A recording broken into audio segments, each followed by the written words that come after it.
The sky darkens, the land trembling beneath the weight of an ancient evil. Morgoth, the first Dark Lord, commands the world with an iron fist. His legions of orcs, dragons, and dark creatures march in perfect unison, bound by his will. At the heart of this darkness stands Morgoth himself, towering, his armor shimmering with the malice of the First Age. His ambition knows no bounds, his power unmatched, or so he believes. But in the shadows, there is something far more terrifying. A hunger so primal, it can consume not just life, but light itself. Ungoliant, the ancient and insatiable creature who once served the Dark Lord, now seeks something far more precious. The very Silmarils Morgoth guards so jealously. Today, we explore the hidden power of Ungoliant, the creature who would defy even Morgoth's terrifying might. What if Morgoth, the Dark Lord, faced his greatest fear, an ancient void that consumes everything in its path? Could he truly stand against her, or would her hunger be his undoing? Join us as we delve deep into this mythical showdown, Morgoth versus Ungoliant. Who is the true master of darkness? Let's find out. If Sauron represents domination and control, and Tom Bombadil stands for harmony and freedom, Ungoliant embodies something even more primal, unrelenting hunger and annihilation. She is a force of consumption, an enigma older than the dark designs of Morgoth himself. Her story, steeped in shadow, begins long before the shaping of Middle-earth. Her origins are cloaked in uncertainty, even to the Valar and the wise. Tolkien describes her in the Silmarillion as one who descended from the darkness that lies about Arda. In Quenya, she was called Ungoliant, meaning dark spider, a name derived from Ungwe, darkness, and Liante, spider. The Sindarin version of her name, Ungoliant, carries the same meaning and reflects the terror she inspired. The term Ungol, meaning spider, would later be immortalized in the name Cirith Ungol, the cleft of the spider. Her many other titles, Gloomweaver, Viriloma, and Moru, speak to the dread she cast across Arda. Some among the Eldar believed that she arose from the primal darkness surrounding Arda when Melkor first gazed enviously upon the kingdom of Manwë. Others speculate that she might have been a rogue spirit, akin to the Ainur, who rejected the order of Eru Ilúvatar's creation. Unlike Melkor, whose rebellion sought domination, Ungoliant pursued no grand purpose, only an endless, all-consuming hunger. In her earliest known dwelling, the forsaken land of Avathar, she fed on the light of the world, weaving webs of shadow that swallowed all illumination. This insatiable hunger defined her power, as light consumed by her became darkness so profound it defied the senses. Her webs, made not of mere silk but of shadow itself, could entangle even the stars. When Morgoth sought to destroy the two trees of Valinor, he turned to Ungoliant for aid. At first, she hesitated, fearing the might of the Valar and the peril of leaving her lair. But Morgoth knew her desire and promised her whatever her lust demanded, with both hands. Driven by this irresistible offer, she joined him. Cloaked in a shroud of unlight, woven by Ungoliant, they approached Valinor unseen. Atop the green mound of Ezellohar, Morgoth struck the two trees with his black spear, and their sap poured forth like blood. Ungoliant devoured the light, draining the life of the trees and the wells of Varda, growing grotesquely in size and power. The shadow she unleashed choked even the Dark Lord himself. Her hunger did not abate. As they fled together, she turned her attention to the Silmarils, demanding them as her reward. Morgoth, unwilling to part with the jewels, betrayed her promise. Enraged, Ungoliant attacked him, weaving a web of shadow to strangle the Dark Lord. For the first and only time, Morgoth, the greatest of the Valar, cried out in desperation. His cries, echoing across the land of Lammoth, summoned the Balrogs, who drove Ungoliant away with their fiery whips. After fleeing, she made her abode in the dread mountains of Ered Gorgoroth, where she spawned countless horrors. Her offspring infested the Valley of Dreadful Death, Nan Dungortheb, a place of terror even to the bravest of Middle-earth. Ungoliant's ultimate fate remains a mystery. Some believe her insatiable hunger led her to consume herself, vanishing into the void from whence she came. Early drafts of Tolkien's Legendarium suggest she might have met her end at the hands of Arendil, though this idea did not survive into the Silmarillion. Whatever her fate, her legacy endures as a symbol of annihilation, a primal force that consumed all light and left only shadow in her wake. Ungoliant's presence in Tolkien's mythos is brief but unforgettable, her actions shaping the darkest chapter of the First Age. Though her origins are a mystery, her role is pivotal. She is the destroyer of light, and the shadow that even Morgoth, the first Dark Lord, could not control.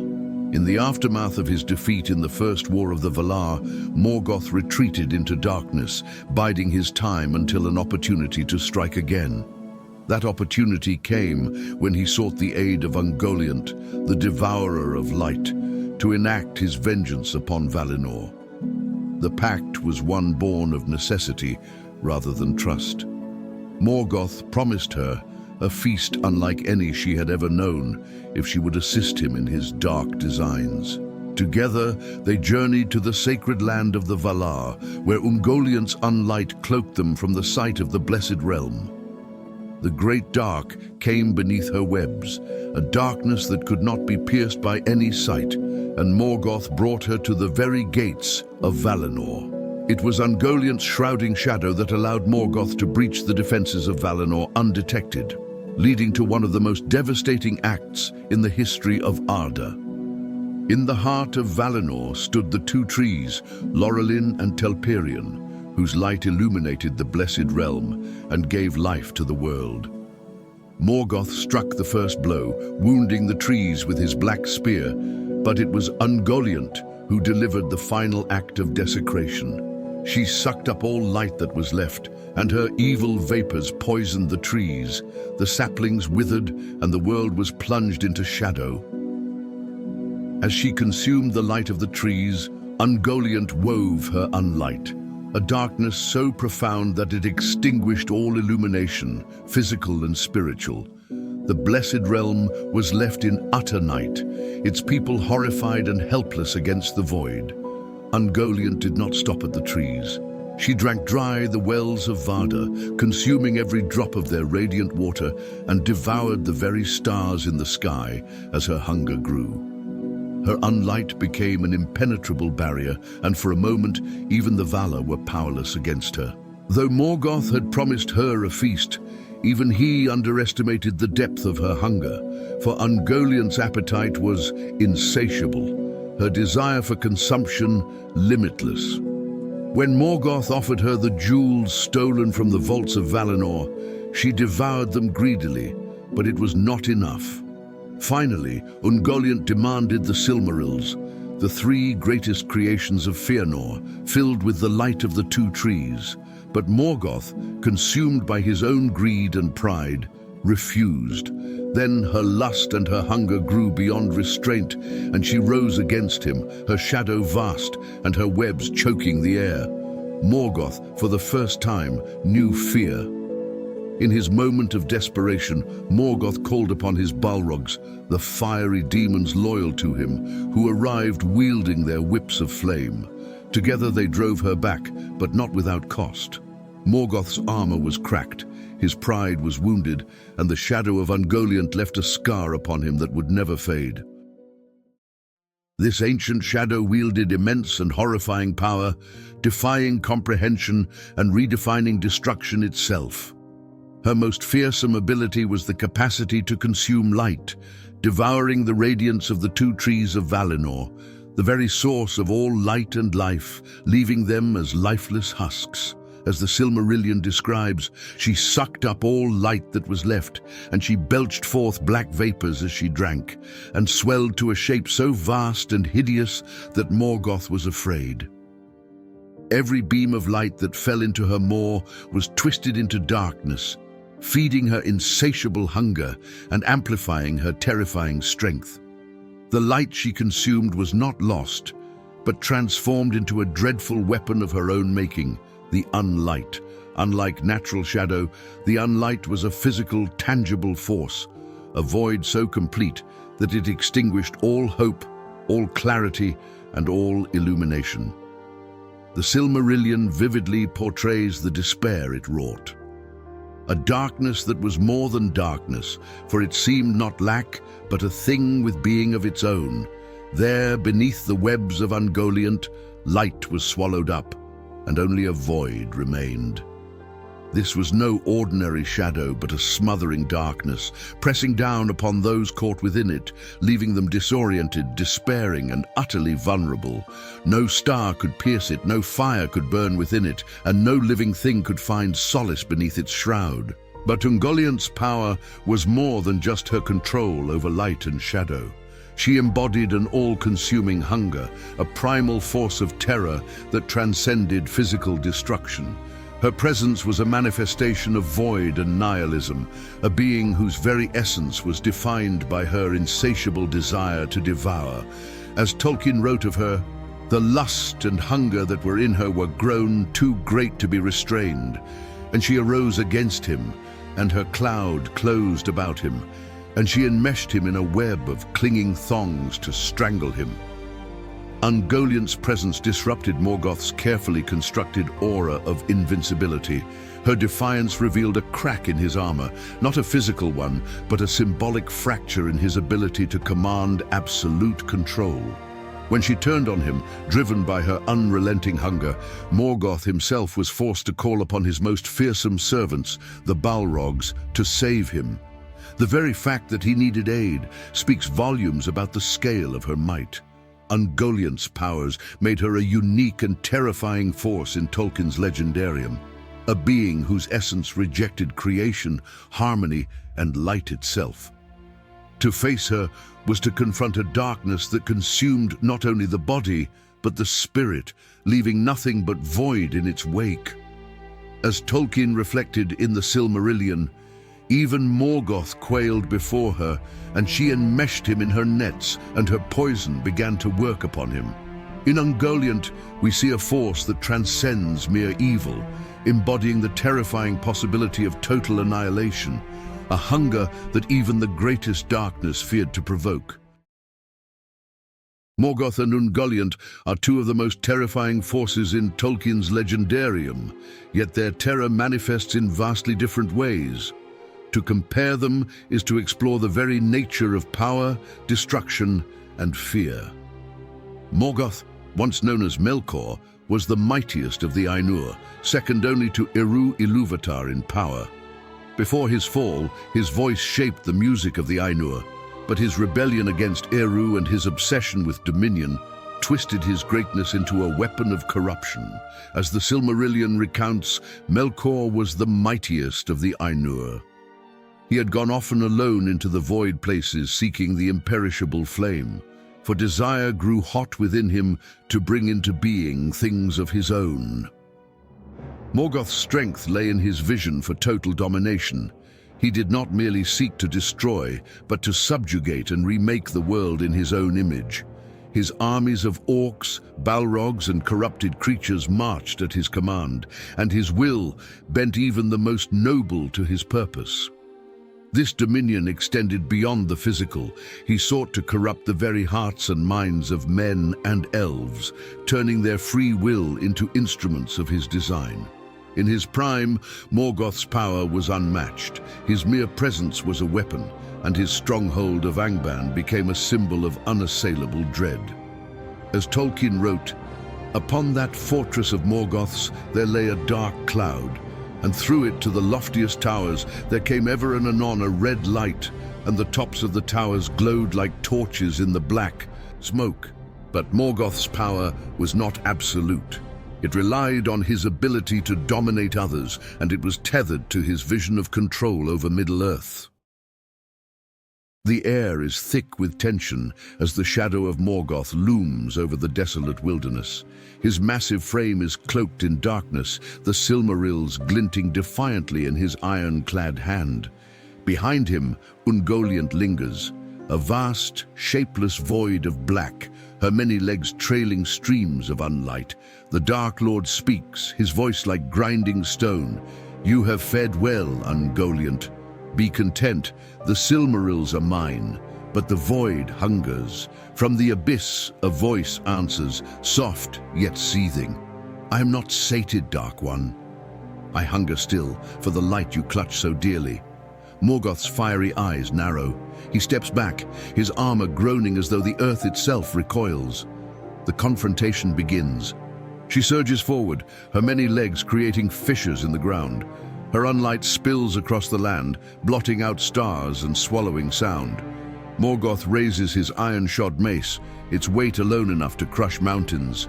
He swings with terrifying force, the impact splitting the air with a deafening boom. But the unlight consumes it. The force dissipates into the void, leaving Morgoth momentarily exposed. Ungoliant lunges, her shadowy fangs closing in around him. The Dark Lord roars, his power flaring as black flames erupt from his body. "I am the master of this world," Morgoth bellows, the ground beneath him erupting into molten fire. "You will kneel before me." Yet Ungoliant is undeterred, her hunger is insatiable.